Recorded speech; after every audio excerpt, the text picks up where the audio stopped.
правя го вече 7 година, безвъзмездното кръводаряване.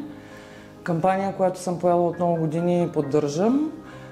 Много е важно хората да осъзнаят, че кръвта спасява човешки живот.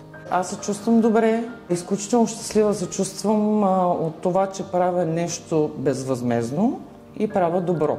2018 дарих кръв за първи път.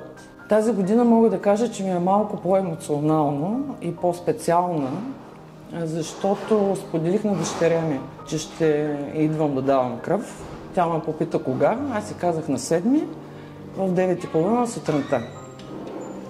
Тя ми каза: мамо, няма да мога да дойда с теб, защото съм на училище.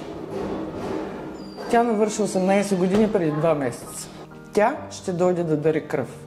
Нека да покажем добър пример на младите, защото няма значение какво говорим на децата си, те гледат нашия личен пример. Много са хората, които ги е страх. Мога да кажа, че аз го правя за здраве.